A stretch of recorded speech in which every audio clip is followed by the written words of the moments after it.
Do you like movies, comic books, science fiction, and more? Then you come to the right place. This is the Rebel Radio Podcast. You can find us at therebelradiopodcast.com. Follow us on Facebook, Instagram, Twitter, and join our Patreon for just $2 a month where you get exclusive episodes. Thank you for listening and enjoy the show.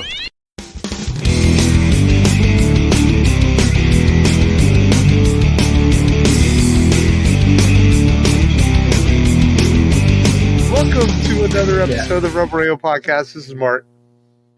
This is Matt. This is Long, the bank robber. The bank robber. Yes. The master criminal. Or the armored car rammer. I don't know. Part of the crew. Part of the scores. Yeah. Welcome to the show. How are you, fellas? We are good, fellas. Not bad. Yeah. Not bad. Yeah, you've been hanging out at home all week long, so you must be well rested and trying not to think about the pile of work I'm waiting for me when I come back on Tuesday. You don't have like a backup that does your work? I do. They're not reliable. I'm not expecting much. No, I understand that. No.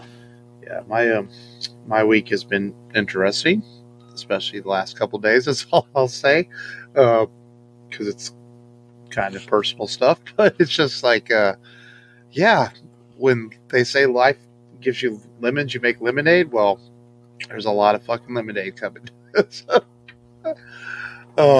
don't know. I'm trying to have a sense of humor about things. Yeah. But yeah. Other than that, the world keeps going. As it seems, there's some hope some light coming our way as people continue to get vaccines and theaters are opening back up. A big movie that hit theaters this week, we'll talk about in a few minutes, is out there and making some money. So, and Major League Baseball started. People are showing up to the games in the stands, and it's starting to give a little bit of a light into what things were before 2020. So, hopefully we can remain hopeful. I think that's the best way to look at it right now. So, and as the world tries to get through this pandemic and get back to some more normalcy, and that's the way to do. That's the way to do. Yeah. And while it's convenient to podcast digitally, I at some point I'd like to hang out with you guys and do it in person again. And I was just thinking about that this week. Maybe here in the summertime, once all three of us are vaccinated, I already am, and I know you guys are working on it. Maybe we can talk to Daniel and the guys at Misfit, maybe do another live show or something like that. That would be fun, and maybe sometime. Yeah, that would be neat. So, just thoughts I've had the last few days to try to get things back to where they were. So I know Daniel's running his shops over there at Misfit Toys full time, and I saw another podcast, our friends at Gentleman No Class. I saw that they did a live show at a brewery, so it was kind of getting my things going, saying, "Man, we need to do a live show again." So maybe soon. So we'll see. We'll see what happens. Yes. And look what there are now, dead 6 feet under. No. What? Yeah. Okay. Jeez. All right. Forget I was trying to bring some positivity to the world here, and Long's just like, fuck He's him. like Sarah. He Sarah Connored you from Terminator 2. You're dead already. You just don't know it. So, on that note, let's get into Download This, and where we tell people what we streamed and watched and checked out this week, and whoever wants to go first can go first. I'll go first. Yeah, you had free time, dude. Well, yeah. Let's see. Besides surfing YouTube videos all day and catching up on some games, I did manage to watch King Kong, the original King Kong movie that came out in 1933. It still holds up pretty well. Even though it's all stop motion, man, there's a certain charm the way Willis O'Brien animates all the creatures in this movie that I can see where Ray Harryhausen gets his inspirations from. Because the way Willis O'Brien animates all these dinosaurs and Kong and all these other special effects, man, they just have so much personality in them, and they just feel alive. Bruce Cabot, the guy who plays Jack Driscoll, whatchamacallit, the Ann Darryl's love interest. Man, his acting is terrible. It's so wooden, They're relying on the monster to make things interesting. Lack of charisma, but Fay Ray, man, she's such a good actor. Yes. Also, Robert Armstrong, who plays Denham, the guy who's in charge of everything. He has a lot of charisma in that one too. But yeah, great movie. Still holds up pretty well. The first third, of course, is a little slow, but once they get on the island, it's pretty interesting. Pretty good movie through and through. Still holds up, I think. Man, the first ever movie to have a special effect be the main character, in movie history. But yeah, I watched that just to kind of looking forward to Godzilla vs. Kong, which me and Matt have watched, and all three of us. But I'll let Matt talk about his download this. Yeah. Oh wait. Yeah, go ahead. Yeah, sure. I watched. I had watched The Matrix this week, and I was like, you know what? I forget how Reloaded and Revelations went, so I rewatched both of those as well.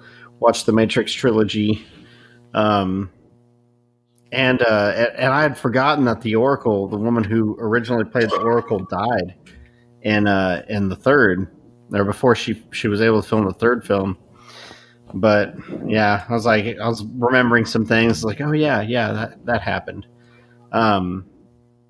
And I was able to watch. I watched half of Shin Godzilla, I think I fell asleep because I'm trying to get used to this new schedule. It's very, very weird. It's thrown off my sleep schedule really bad. But I'm up right now. I don't know how, but I am, and I'm gonna finish Shin Godzilla this week. I got to the point where they get like. It looks like a reboot of the original Godzilla so far, and they've got the U.S. government working with the Japan government, government. And they're like, oh, we need all these different kinds of experts, and they find out where the power source is, and that stuff's cool. But Godzilla at this point hasn't really shown a whole lot, so I'm guessing in the last half he really, pops up and starts destroying stuff, because I've seen little snippets of the action, what happens in the later part of that film, and I know he goes ballistic and it's pretty crazy. So I'll get to that this next week, and I'll have to report on the last half of the film. But other than that, it was just, watching Godzilla vs. Kong with Long, which I know Mark will talk about. We'll get into that with Mark's download this. I didn't watch much. I watched the first episode of Invincible on Amazon Prime. It's based on the comic book from Robert Kirkman, the director or the writer of The Walking Dead creator. I'm not sure what to make of it. It's definitely adult. It's adult animation, adult language and violence, and it's interesting, but I think Amazon Prime did the thing where they release the first 3 episodes and they'll do an episode a week like they did with The Boys. But it's drawn very 90s style because they were trying to save money on the budget. And the voice cast is kind of, I don't know, it's okay, but it's interesting enough to keep watching it. So I think I will watch the other episodes to see what happens, because I've heard that it gets really insanely crazy, like just crazy violence and nut stuff. So nutty stuff, I guess I should say. So I'll probably give it a chance. I like nut stuff. I came out wrong, nut stuff. But I generally like the things Robert Kirkman created. I've enjoyed The Walking Dead for the better part of its first few seasons. I've read most of the books, so I'll give Invincible a chance. So that's really all I watched. I didn't get a chance to watch Falcon Winter Soldier today. I got home and spent part of the afternoon outside with the kids because we have beautiful weather here today. And then by the time I made dinner and everything, I just didn't have time. But I will watch it this weekend for sure. Yeah, a little addendum on that. Download this. I did watch that Winter Soldier, and I really like this episode.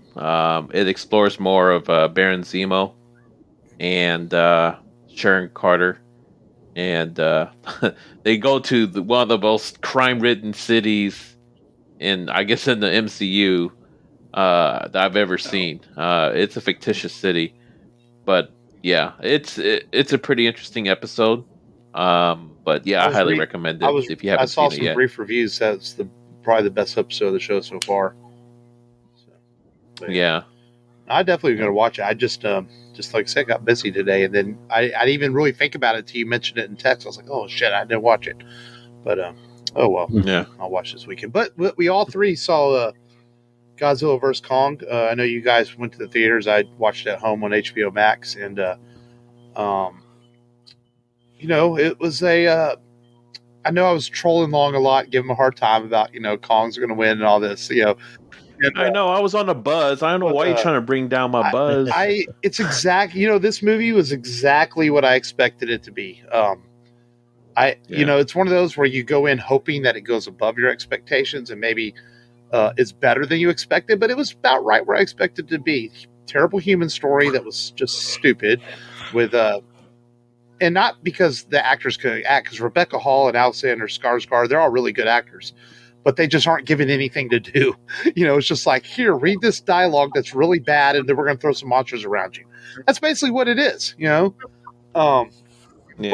But it's made up for in the spectacle and the popcornness of it, and the fights were legitimately badass. I'm glad I could tell what was going on in this one compared to King of the Monsters. Sometimes in King of the Monsters, I couldn't tell who Godzilla was fighting. Yeah. So this was what's his name? Wingard. What's his first name? Alex Wingard. His directing was much more pulled back where you could tell what was going on. So it made the fights have it felt like two heavyweights going at it, through most of the film. And some truly cool. Oh boy. Yeah. Some truly cool imagery. I love the neon lit Tokyo fight at the end. I thought that was great. Some legitimate humor in it too, like when Godzilla and Kong are shouting at each other. I laugh, but I'm also like, that's badass because they're trying to one upmanship to each other. That's the word I'm looking for. And and there was a clear winner. Yeah. Yep. Long made sure that I acknowledged Godzilla won at the end. I was spitting the Kong. Did he though? Did he? Yeah, he did. I felt more like it was a draw. Oh yeah. I mean, Kong had to come. Kong had to come in and save his ass. Yeah, but Kong was dying. Yeah, dude. I mean, if you go by just the battles between Kong and Godzilla, and you judge it based on a 3-round spoiler alert, by the way. Yeah, then you have to give it to Godzilla. But if you do it like a football comparison, and you're like, oh well, Godzilla lost to Mechagodzilla and Kong beat Mechagodzilla technically. He got help from Godzilla. You could be like, oh well, if by a football analysis or analogy, then yeah, Kong. No, Godzilla wiped the floor with Godzilla. He did. He was just like, but he's always my bitch, Godzilla. Yeah, dude. I mean, it's consistent though, because every movie appearance that Mechagodzilla has made in the Godzilla series, he always kicks Godzilla's ass. Yeah, always. The 1972 Godzilla film made Godzilla bleed all over the place, and the 1993 remake, Godzilla got his ass kicked. He actually got killed by that second Mechagodzilla, and then the more modern ones in the mid 2000s, Mechagodzilla. I watched that. I forgot the '93 one.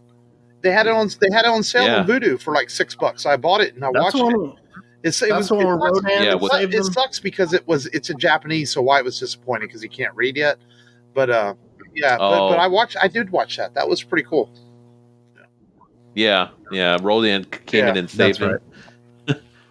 But no, I mean, like if Skarsgård character hadn't flown in with that vehicle to resuscitate Kong would have died. Yeah. So yeah. But I think my only beef with the film, and I sent y'all this in Texas, the whole Hollow Earth thing was kind of it didn't really serve a purpose to the film. It's like, oh, we're going to give Kong a new home, but then Kong just has to leave the home because he has to go protect the planet from Godzilla.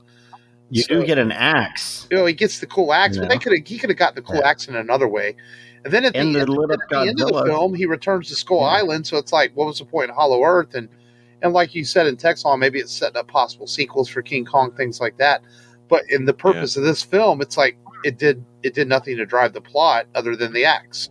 Well, no. At the end, he is Hollow Earth is his new home. I thought that was Skull Island at the end. He went back to the island. No. Yeah, Skull Island was destroyed by the storm. Oh, okay. Yeah, because that's why he's in that dome. Yeah. So now we have giant monkeys and animals living in the middle of the earth. That's weird. So I went a little bit of the obviously these giant monster movies are always in the sci-fi realm, but it went really sci-fi with the Earth within the Earth kind of thing, I'm waiting for the alien invasion stories now. That's what they have to resort to now. Yeah. But I don't know. Who knows if Godzilla will make a return in the MonsterVerse? I know Toho likes to do 3-picture deals, and back when they did the Matthew Broderick film, that was a 3-picture deal.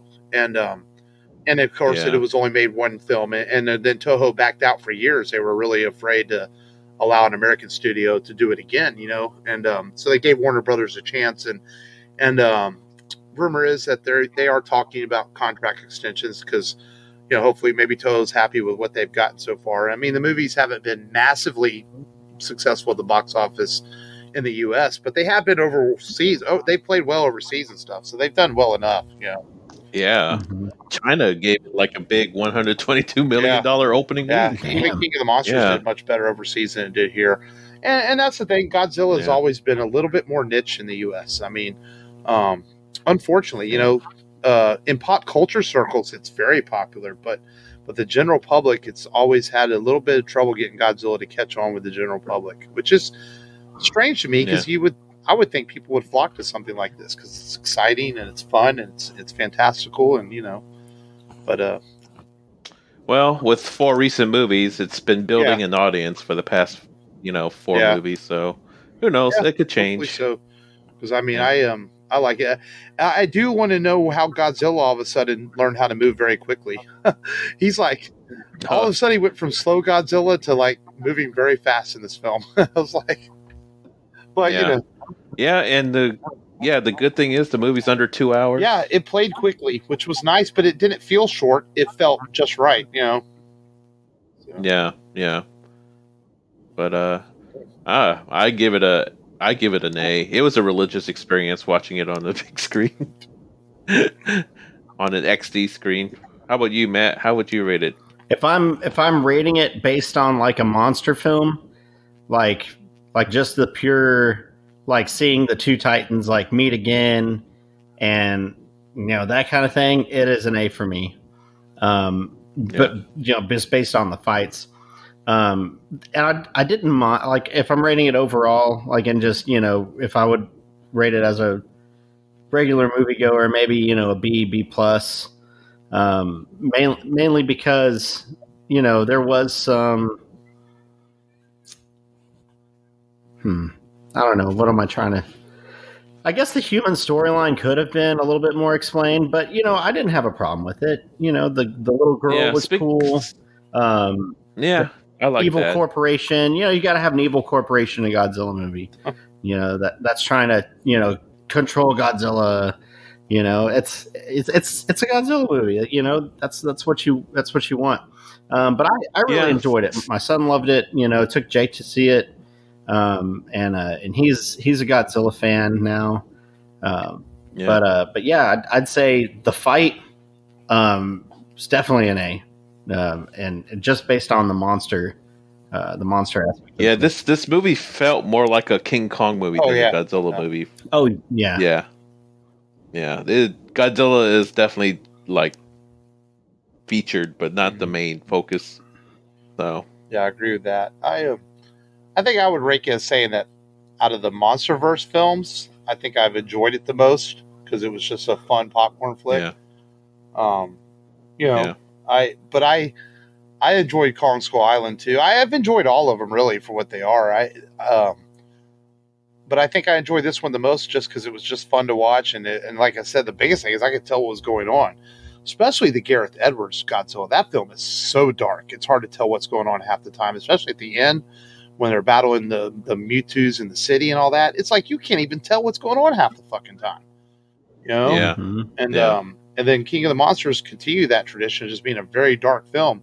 But yet Skull Island's a little bit brighter. You can tell what's going on, and this one kind of followed that suit. And I'm gonna give Wingard some credit, man, for a director who's only mostly done some mid-level horror films. He pulled off a good fun film, and he seems to be the hot commodity in Hollywood right now. As he's got a Face Off sequel he's working on, and then there was something else I saw Warner Brothers wants him to do.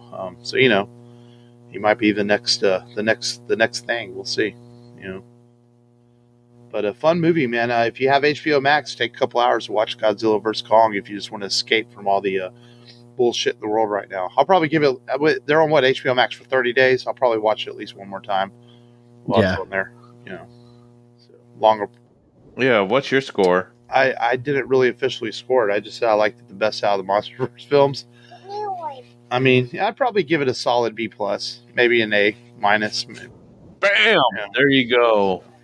That's what I want to hear. No, my confirmation bias. I enjoyed it. Like I said, I just had to troll you to give you a hard time, but it was a fun movie. Yeah, it was. I liked it. It was good stuff. What's that pretentious movie fan's name again? We tell them that Clockwork Orange sucks compared to Godzilla vs. Kong. That's right. Sometimes you got to watch a movie just to escape, and that's definitely what this is, and that's what movies are for. Yeah. And I really, I enjoyed it. I think Mechagodzilla coming out the end really completed it. Just to see the fight with Godzilla, then see him and Kong go at it. It was quite. I never thought I'd. Yeah, I never thought I'd see the day to see Kong fight a Mechagodzilla. And the movie truly had a few moments that had me go, it was cool. And Michael was watching with me, and he had the same reaction. So it was a fun movie to watch. So Michael enjoyed it. Yeah, Wyatt paid attention to some of it. He was all excited about Godzilla vs. Kong, then he got distracted and didn't really pay that much attention to it. So. But yet he watched half of the Godzilla vs. Mechagodzilla in Japanese, even though he couldn't understand what's going on. So, kids are weird. Yeah. You'll have to catch him next time. He likes the old school, man. I mean, he likes Ghostbusters and He-Man. He likes the old school Godzilla better, I guess, And he did say that. He goes, man, Godzilla's kind of scary. So, in the CGI version. So I guess he likes the old school man in the suit stuff. So it's all good.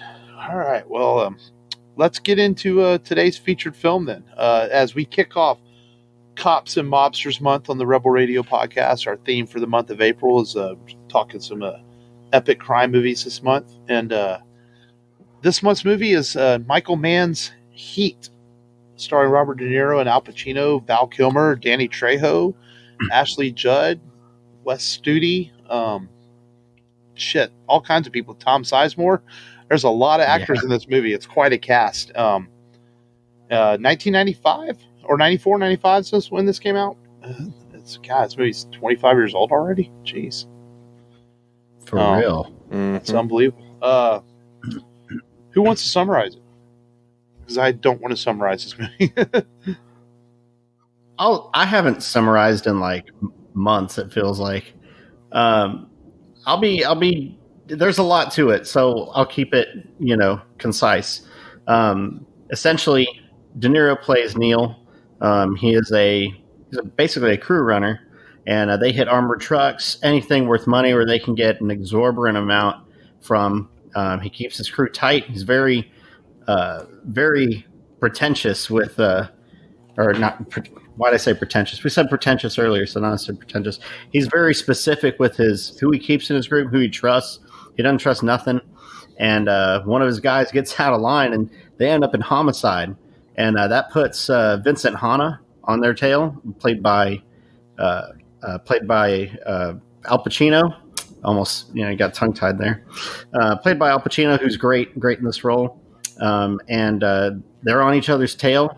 You can tell both of them respect each other throughout this film, even though they're on opposite sides of the law. And Pacino's character Neil, he's looking for one last heist to just go out with a bang and hang it up. Yeah, De Niro's character. I think his character's name's Neil, but he's to go out with a bang and wash their hands of this so that they don't have to keep knocking off armored cars and stuff anymore. A botched deal at the beginning of the movie triggers that in him. He says, "You know what? Maybe things are getting too close. We need one last deal, to try to finish this thing off." Yeah. Yeah. So the homicide detectives are they're there to bust them once they do that big deal. It ends in a great shootout scene, and then they're on the run. They're split up and they're corralled at the end and. Yeah, and we get that cool scene at the airport, lights going on and off, and eventually everyone meets their maker in that crew, except for Val Kilmer, right? Val Kilmer's character, yeah, he's just never. You don't know where he goes, right? He just gets away. But this is a great film. This is a perfect film in my opinion. I don't think there's anything wrong with it, and. This is the first time where you had, now obviously De Niro, Pacino, they've starred in films before together, but they've never been in the same scene, until this movie was created. And that diner scene is pretty awesome. I've seen it once, and I mildly paid attention to it. I think I was young when I saw this. I was watching it when my dad was watching it or something like that. And didn't really appreciate it much until I watched it again, before we review it. And the film's perfect. I feel it moves well. The action, even though you don't get a ton of action back after back after back, the acting's so good that the story really drives this film. Doesn't rely on all the shootout scenes, even though those are great too.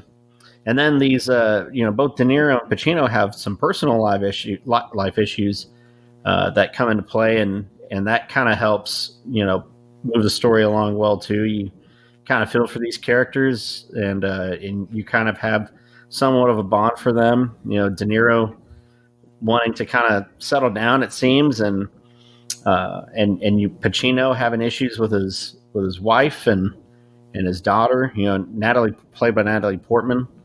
And whenever he has to rush her to the hospital, you feel for him.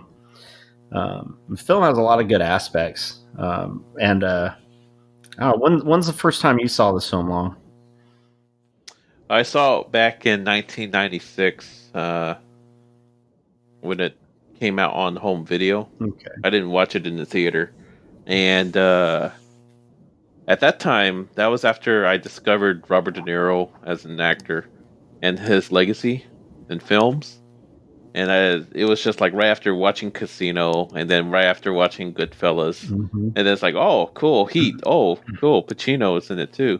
So I had to watch that, and I was thoroughly pleased with it. I love the cinematography. I love Michael Mann's cinematography style overall. The way he just uses natural lighting in this movie. It's just so well done. I mean, yeah, it's like the way he plays with colors and tones and shadows, and the the gravity of both characters, the caliber of the acting between De Niro and Pacino, and Val Kilmer was pretty intense too, as a flawed robber with a gambling problem. Yeah. Yeah, man, I miss seeing Ashley Judd too. She's in this film, Mm-hmm. and let's see, John Voight, he's in the movie. I mean, it's John Voight, another classic '70s actor back in the day, because John Voight was very, very popular in the '70s as well. I mean, he was like part of that pack of character actors that had leading roles. Like Dennis Haysbert, Wes Studi, William Fisher. There's a lot of actors in this thing. Yeah, it's a good ensemble cast for sure. But wasn't the shootout inspired by an actual shootout? Yeah, I think I remember reading that Michael Mann had seen something that recent events had happened somewhere, and he pulled from that some ideas.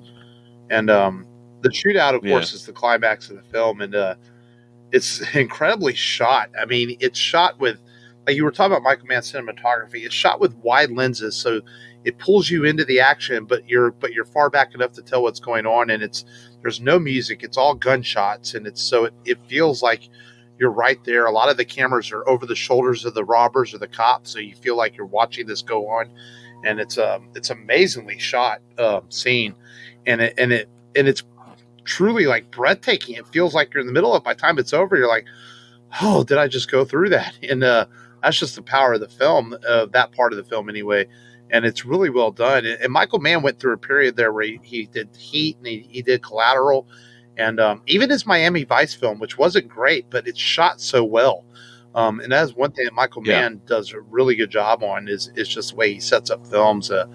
And I agree with you on that. This movie is really shot extremely well. It's directed well. And then you have all these great actors that make the story come to life. And I saw it in theaters, actually. And I didn't necessarily appreciate it at the time because it was, it's a long movie. And, I was about 18, 19 years old, and it's kind of a complex film. And then when I rewatched it again, you pick up on just the importance of the story of Neil and Pacino's character and what they're going through to catch each other. Well, Vince is trying to catch Neil, and Neil's just trying to do what he can to survive. And the film gets its title from the important line of the film where he's talking to one of his he was talking to Kilmer's character, right? I think, where he tells him, he says, don't ever attach yourself to something you can't walk away 30 seconds if you feel the heat coming around the corner. And but it ends up costing Neil because he gets caught up in his own advice, and that's why he gets caught at the end, and because he doesn't follow his own rule. And who follows the rule? Chris, Val Kilmer's character, he walks away, and that's why he gets away, because we see him walk away, and so interesting how his own advice did himself in at the end of the film. Yeah, that is fun. I didn't think about that. Yeah, that's a good point. Yeah, speaking of actors, Tom Sizemore. Oh yeah, is he blacklisted from Hollywood or something? Because he had a ton of great movies problems in the mid to late '90s. Problems. Oh, he's had major drug issues. Yeah. In fact, there was whenever they filmed I thought we may have not talked about it when we did Black Hawk Down, but Ridley Scott tried to fire him, but the studio would not allow it. But Ridley Scott did not want him in Black Hawk Down because of his drug issues, and apparently some of the other actors, Eric Banya and those guys on the set, kept Sizemore in line, and it came to a point where he even had in his contract that if he was caught on drugs doing Black Hawk Down, that he would have been fired. But Ridley Scott had a hard time with him on that film, so yeah, he had some major just keeping himself sober, and I think that's why he hasn't done a lot since. Just because Yeah, he disappeared after Saving Private Ryan. Yeah, that's probably a lot. I'm sure he's been in a few things, but Black Hawk Down. Yeah, well, Private Ryan came out afterwards, so because he had a roll of great film roles, and then once he worked with Spielberg, and you know how much pull Spielberg has. Yeah, I guess if you piss off Spielberg, that means that you are seriously. I'm looking at careers his over. IMDb page. It's full of it's full of B movies. So that tells you where he's at now. Yeah. Um, If you even call them B movies, they may be C movies. yeah. Sci-Fi Channel, Nazi You know what I Overlord, mean? Blood Runs Thick. Yeah, he's his drug problems blacklisted him in Hollywood. Yeah. I mean, I'm going all the way back to 2017, and none of these movies are familiar. So who knows when the last time he did a familiar movie? You know. Yeah. But yeah, you're right. He was a good actor in things he did, but he just couldn't keep himself together to keep him in the front lines of doing good films. Unfortunately, it happens to people. Not everyone can be Robert Downey Jr. is able to make a comeback from drug issues, and things. Yeah. And stay clean. Yeah, but because that's the difference between Junior and Sizemore. I mean, Downey kept his drug issues. He hasn't relapsed, right. And his were well documented in the early '90s. He was all over the news, and but he made a comeback. Oh yeah, good for him.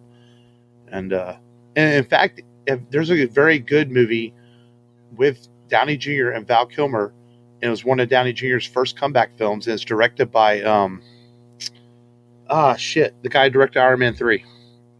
I can't think of his name, but he directed him in. Have y'all seen? I don't know. Shane Black. Shane Black directed him in Kiss Kiss Bang Bang. That's actually a really good underrated movie with Val Kilmer and Robert Downey Jr. But yeah, but Heat, man. I think the greatest thing about this film is, and we touched on it, is just seeing Pacino and De Niro on screen together, and this is De Niro in the early '90s. I mean, he did some great stuff in the '70s, but then the '90s was a huge resurgence for him. I mean, coming off of Casino and Goodfellas, and just how good he is in this movie with Pacino. I mean, the two of them, watching them go toe and toe, these are two absolute legends of film, and we got to appreciate him last year too in The Irishman, and I think that's the film. That's what Heat's always going to be remembered for, is those two guys and seeing them on the screen the first time together, and these, there's only a handful of actors that are really just that good, and these two guys are in that set. I mean, they just deliver lines with a believability that they are these characters, and it's a pleasure to get to watch them on screen. And I've always liked both of them. And De Niro's great, Pacino's great, and like you talked about the restaurant diner scene. It's just like these two guys. I mean, they want to kill each other essentially, or Vincent wants to arrest him, maybe not kill him. But Neil tells him straight up, I will not hesitate. You have to remember that. If it comes between you and me, I will shoot first. And Vince just kind of looks him right in the eye and is like, he knows he believes it. But Vince doesn't want to shoot him. He just wants to arrest him. But here's a guy sitting at a table. But he says that, but he did tell him straight up, like, if you make someone a widow, I'm going to come right back at you. And it's such a great scene. I mean, it's a top movie scene of all time between two great actors. That's what's amazing about it, Yeah. Shit. What the? Sorry. There's a big ass spider right here. This thing's massive. I'm like, you're getting spider attacked here in the podcast. Don't let it bite your balls, dude. yeah, you would know. This is funny. I'm not even going to edit this out because it's hilarious. Well, Matt talks about the spider long. What did you have a favorite scene in this movie between these two great actors? I mean, obviously the diner scene. Yeah, the diner scene, of course. Yeah. I know you had your reservations about the ending being a little slow, but I really liked that ending because it didn't have to tell you verbally what was going on thematically. It just showed you visually how each character was going to resolve each other. Because you have Vincent, who's going in after his family was again torn apart by a personal tragedy, and then you have De Niro's character who had to walk away from his potential future. So both men are without a Right. future going into that final shootout. Yeah. No, And I appreciate the ending more than I yeah. did back in the day. So, I do. Yeah. Yeah. There's an interesting, But Matt, I don't think you were at the Compalooza when Danny Trejo was there, but he told a funny story about this movie. And someone, I guess, asked him what was one of his wow moments being in Hollywood. And he said, man, he goes, I got the script for this movie called Heat. And it's like Michael Mann's directing it. And I'm like, okay, and they wanted me to be in it. And he told a story about his first day on set. And he's like, that's Al Pacino. That's Robert De Niro. That's Val Kilmer. He goes, what the fuck am I doing here? Danny Trejo just couldn't believe it. And he said Robert De Niro walked up to him and said, hi, Danny, I'm Robert. And Danny's like, I know who you are. And Danny was just so shocked. He said he felt like a big kid in a playground, just being like, how did I get to this point? And so I think that was a cool story that Danny told about whenever he got cast in Heat. He just couldn't believe that he was at that point in his life. And he said he just truly enjoyed every moment making the film with those guys. And that's funny, dude. It shows on film too, because I think his best acting ever was his death scene. Man, that you felt sad for his death, for sure. and that was one of Danny Trejo's best career scenes, besides Machete. Yes, Machete. But yeah, Danny Trejo. What else? Oh, let's talk about Waingro. Waingro is a despicable character. Dude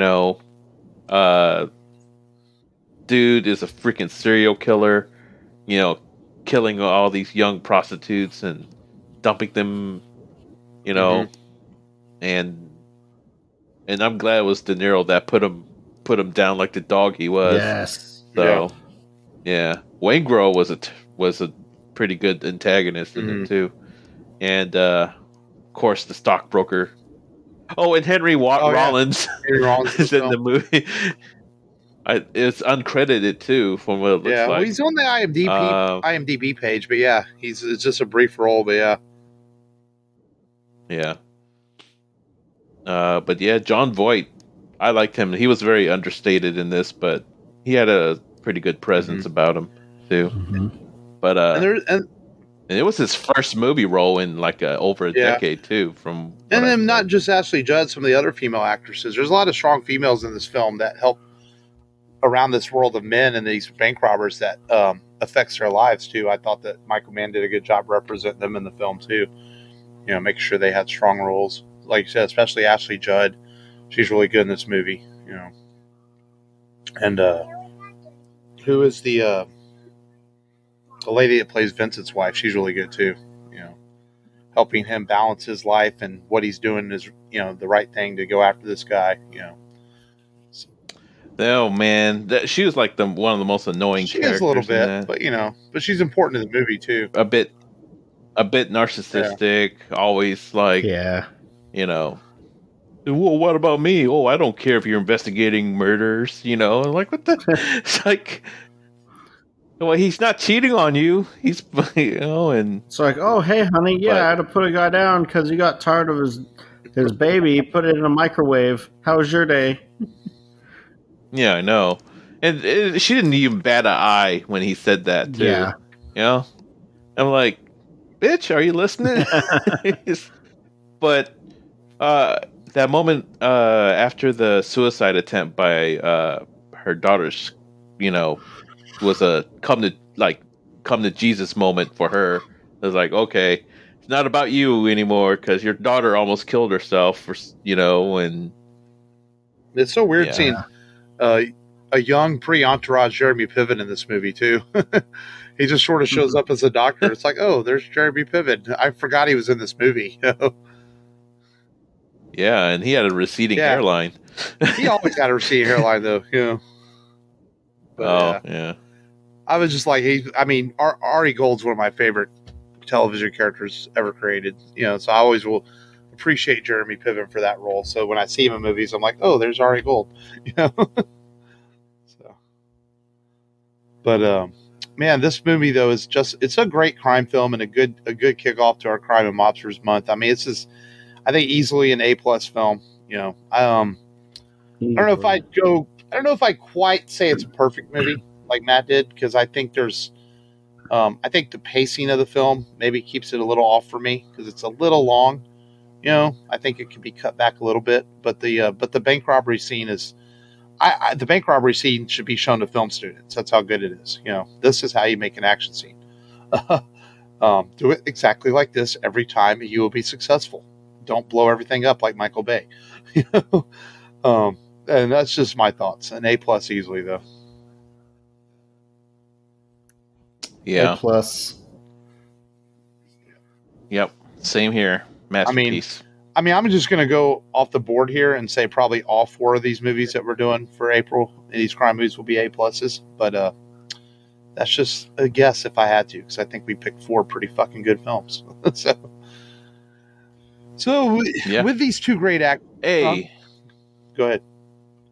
Yeah, I was just A+ all the way. So with that, talking about these 2 great actors that are in this movie, we decided to look back on the roles of Al Pacino and Robert De Niro and talk our top 5 De Niro Pacino roles and kind of mix and match them a little bit. And so who wants to go first? Or do you want me to start? I'll go. Okay. I'll go. Yeah. I don't know if y'all have seen this movie, but I really I got number 5, De Niro, and Analyze That. And he basically plays, what he does best, a Italian mafia crime boss. And, he gets caught, he's in jail, and he's pretending to be mentally ill. And Billy Crystal's his psychiatrist. It's some funny moments with De Niro. I think it's possibly funnier than Meet the Parents. Well, I've seen it, and it's very funny, and it's funny because it's actually like the first comedy he did, so it was out of his shell, and it is legit. But Billy, I know y'all always say I don't like comedy, but I love Billy Crystal. Billy Crystal has always made me laugh, and that movie is a legitimately funny movie. Yes. I mean, my favorite scene in that movie, I know I'm going to take too long, but Billy Crystal is showing him pictures and asking him what he thinks it is. Oh, yeah. And he shows him a picture that you would say, oh, a father comes home and his wife is sleeping in bed with his child. They fell asleep together in their bed. He's like, yeah, this husband comes home from work, comes home early, his wife's fucking a midget.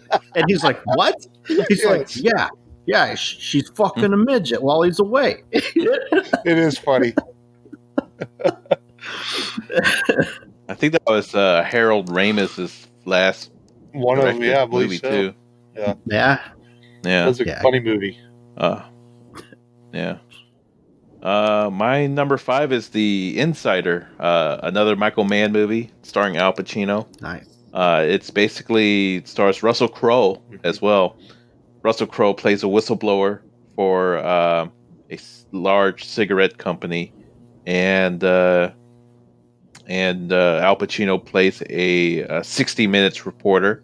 Christopher Plummer, rest in peace, is also in this. Plays Mike Wallace, and it's an excellent movie. A fantastic, one of my favorite Michael Mann movies as well.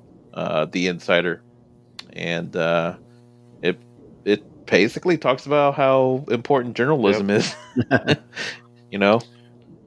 then how important it is, and how easily corruptible the bosses that runs these media companies can influence an important story. So, and how it affects the lives of people involved. So, yeah, that's The Insider. Very good movie. Nice. At number 5, I have Al Pacino as the devil himself, John Milton, in The Devil's Advocate. He is one evil son of a bitch in this movie, but Pacino plays it with like this kind of sarcastic, evil glare to him. You believe that he's that bad of a dude, and he's just really good in that movie. It's one of those movies that he's so good in it that it makes Keanu Reeves and Charlize Theron look not as good in the movie, unfortunately.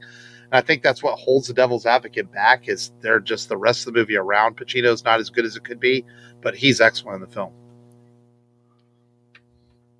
Good pick. Matt, you're number 4. Oh yeah, that's right. I'm back up. I have De Niro and Heat as number 4. I have some other roles that I think are better than this for him, but I really liked him in this film. He's a badass. Just going up, tying loose ends, and calling the shots. Obviously, we just got them talking about, so I won't elaborate on it too much. But yeah, De Niro, Pete.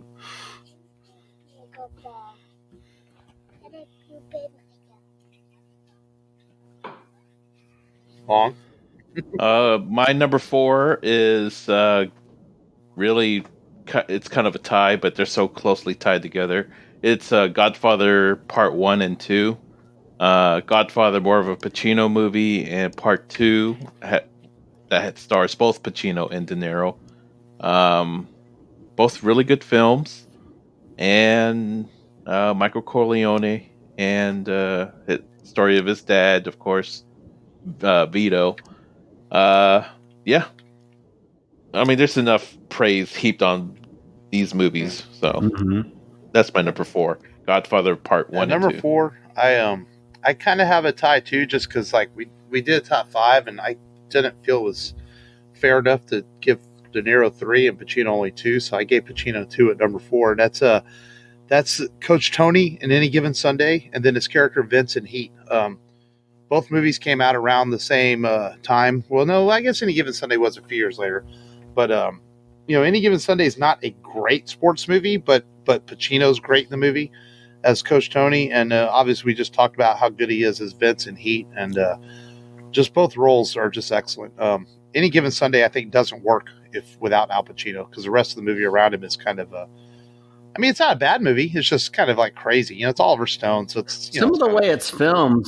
It's whenever Jamie Foxx is, running, trying to see the film, the action is like kind of almost shaky cam. Yeah, Oliver Stone tried to make it like it was a news footage type film, or is playing off ESPN. That's kind of weird, but and there's way too many naked dudes in the movie. But All right, Matt, you're number 3.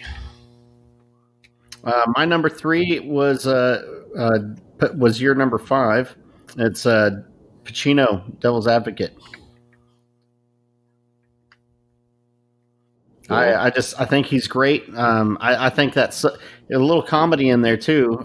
Some dark humor whenever he's on the subway, and he and Keanu are getting kind of messed with by those Hispanic guys, and then Pacino tells him in Spanish that when he left his wife, his friend Lewis came over, and he plans to F his wife in the butt while he's away, and if he goes now, he can catch him. And the guy's like, "What?" But he doesn't know that he's the devil, and he knows these things because it's anal stuff. So, yeah, that's great, Matt. All right, number 3 for me, it's a 2-way tie, but it's Casino and Goodfellas. There's no way I'm going to exclude both of these movies from my Pacino / De Niro list.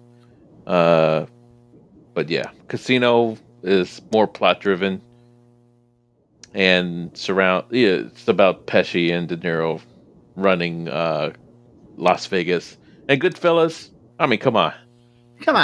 Like the quintessential mob movie. It really is. Yeah, very, very well done. We're going to do eventually. We just didn't do it for Cops and Mobsters Month, but eventually. Possibly by the end of the year. Who knows? Maybe. At number 3, I have the movie we just did. I have De Niro's character Neil in Heat. We just talked about it. Nice. Number 2. I have Pacino in Heat.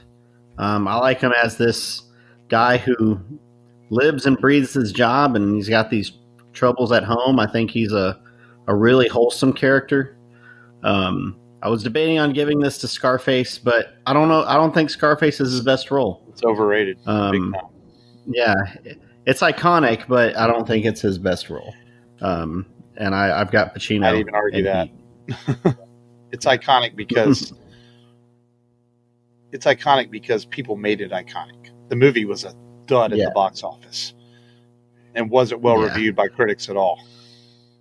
So, all the references in random movies. Say hello to my little friend. Well, rap music popularized it. Movie references. Oh yeah. Have you ever really watched Scarface? It's boring as fuck. It's just not an exciting. It is. Yeah. Whenever he's like, follow that car, and they're just following that car for like 20 minutes.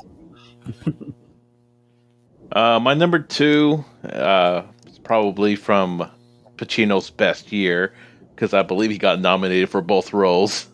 And it's Dick Tracy and Scent of a Woman. Nice. I think both movies came out the same year, and then in both roles, he got nominated for Best Supporting Actor and then Best Actor in the same year for both of these movies. Yeah. I could be wrong, but that sounds right. I think I remember reading that when we did Dick Tracy. Yeah. Yeah. But yeah, I mean, Al Pacino, man, he was just hamming it up in Dick Tracy as Big Boy Caprice.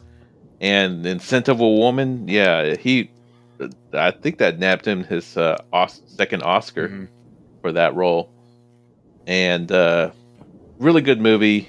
It's just about an Army vet who is chaperoned around New York for a day by Chris O'Donnell's character. And a really good climax at the end. And very iconic movie role for Pacino. Also, I kind of have an honorable mention. Analyze This, the first comedy starring Billy Crystal and Robert De Niro. And Analyze That was the sequel to Analyze This. Yes. Yeah. But I enjoyed Analyze This more than the second movie. So, but yeah, all good. That's my number 2. 2. I have De Niro as Sam in Casino. Yeah, but possibly as I know the easy picks. I've honestly never seen Taxi Driver, which I know is very popular and one of his best roles. And I've seen Raging Bull. I didn't care for it that much. It was okay. So I didn't pick either one of those. But I have his role as Sam in Casino at number 2 because he's excellent in that movie.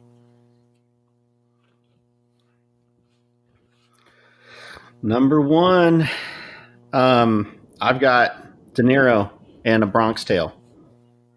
May not be a popular opinion, but I think he's really good as dad, just trying to keep his son on the straight and narrow. It's more centered around his son, but I like that role on De Niro.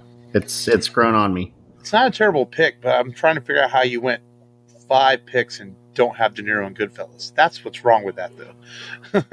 Yeah, I didn't want to have a Goodfellas. It's okay when that's the best. It is. You guys ever? Yeah. Yeah. Go ahead. Are you? And I don't believe in ties. That's the thing. I can't do the tie thing. That's y'all's thing. That's not mine. I'm the guy where you're like, really, that pick? I only do ties because Long started it.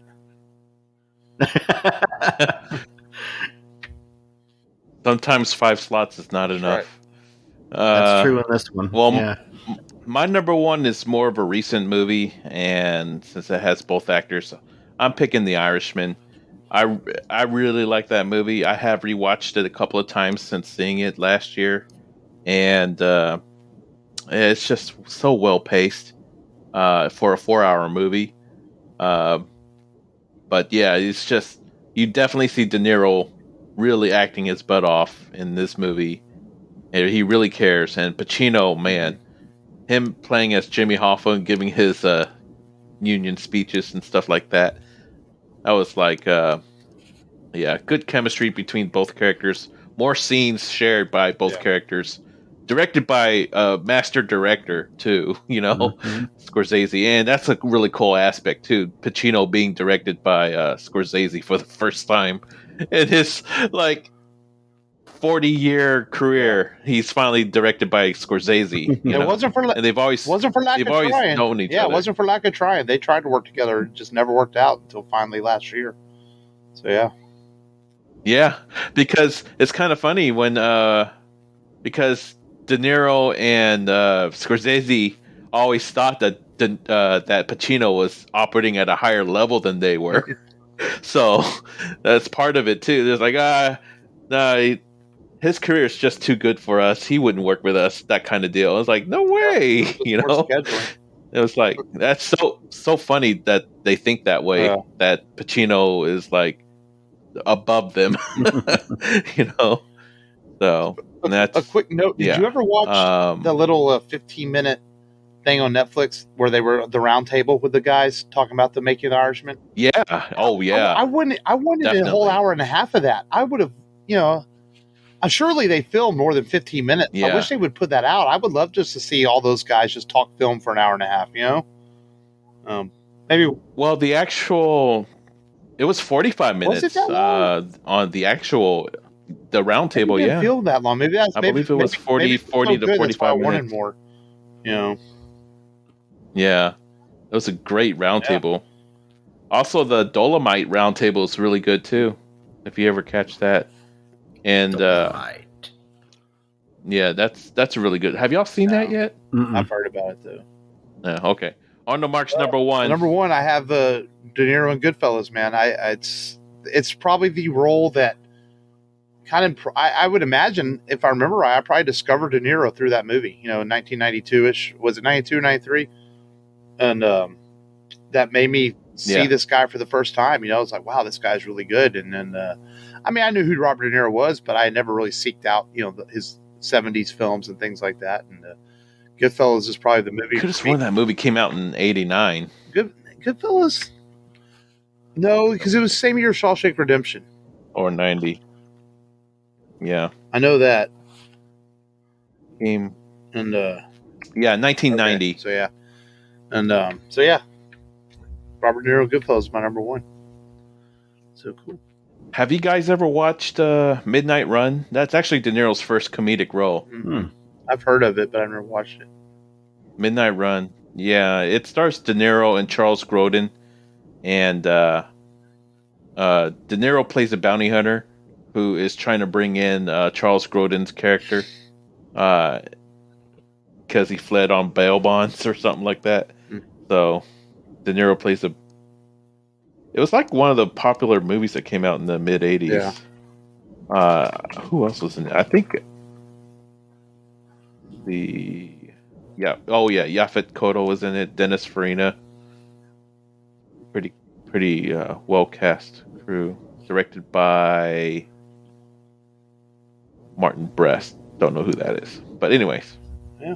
Cool. All right, let's do some news before we wrap up the show. God dang it! Can I read my own handwriting? Oh, DC has canceled the New Gods movie and the what was it? The Aquaman spinoff movie. I can't remember the name of it. Little surprised by this because it felt like the New Gods was going to be something that was going to be a big film for them with Ava DuVernay directing it, and I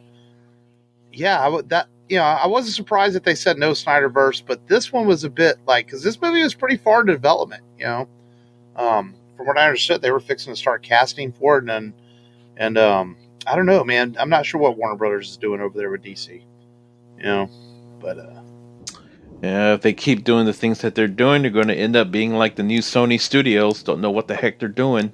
They'll end up becoming like Universal Pictures, No New Paramount. Oh well. I was looking forward to that too. I mean, everything I read with her, Ava seemed very excited about it. She seemed to get it. And it's just like, that's a shame, too bad, I guess. Yeah, I was looking forward to them doing a screen adaptation of Big Barda and Mr. Miracle. Yeah. So this is just a quick note. The Last of Us HBO show starts production in July. So everyone's worried about Pedro Pascal. I guess he's still going to have time to shoot Mandalorian too. So we're still going to get him because I think season 3 is going before the cameras here pretty soon. So then once he finishes up that, he'll be able to work on The Last of Us. And it's one of those that they've been talking about The Last of Us show for a while, so it's finally happening. It's really going to happen. I'm excited for it. I hope they adapt it well. And after the excitement of Godzilla vs. Kong, they announced that Mortal Kombat got pushed back a week on HBO Max to April 23rd instead of the 16th, I guess a few days. So a little bit longer wait to see how this new Mortal Kombat film works out. It looks cool, so we'll see. All right. Are they trying to give Godzilla vs. Kong more breathing room? I'm not sure what the reasons were, yeah. So we'll see. And then lastly, we got a new trailer this week for The Bad Batch, the new Star Wars cartoon, and it is going to debut with a 70-minute episode on May the 4th, which, wow, surprise that. May the 4th be with you. We get the new Star Wars cartoon. The trailer looks really cool, man. I actually, at first I was like, do we really need a show based on the clones? But then I watched the trailer and I'm like, wow, this looks really awesome.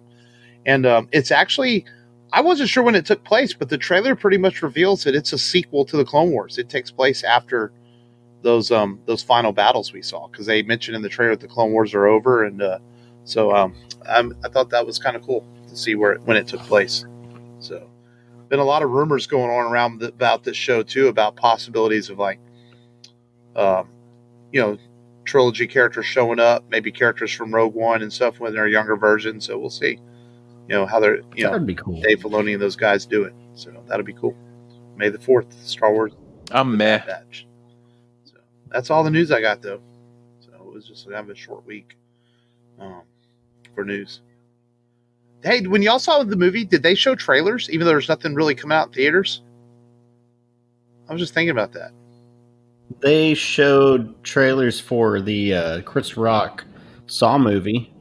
Oh, so just a couple of trailers. There's like some musical movie. I mean, I don't need to know all of them. I'm just they showed just the Suicide Squad one that had new footage in it. It wasn't the R-rated trailer. Okay, I was just curious.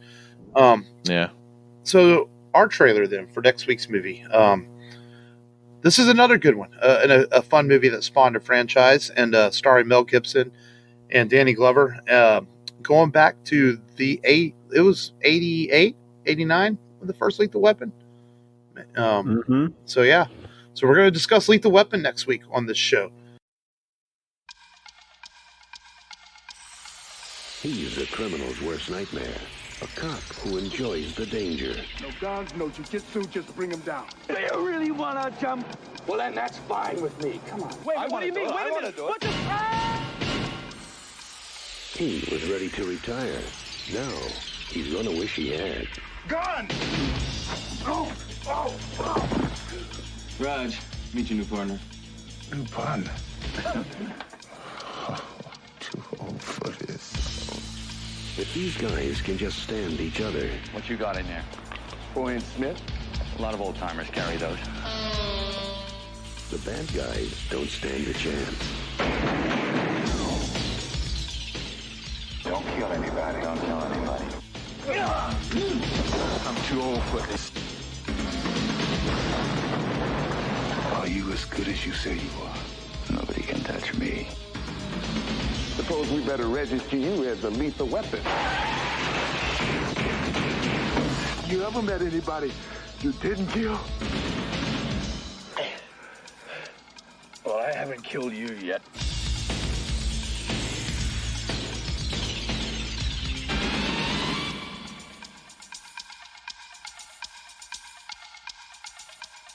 This is a cool movie. I mean, a movie that was a very popular franchise. It'll be fun to watch. It's been a while since I've seen Lethal Weapon, especially the first one.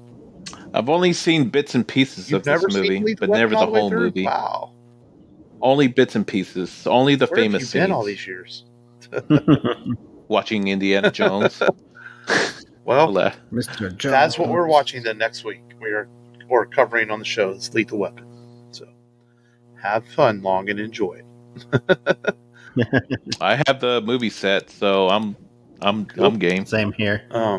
That's it, man. As always, be safe out there, and thank you for listening. And go to the rebelradiopodcast.com for all your Rebel Radio needs. And until next time, this is Mark. This is Matt. This is Long, bringing the heat. As always, remember, just go there and do it. Do it. Do it and watch more Godzilla vs. Kong.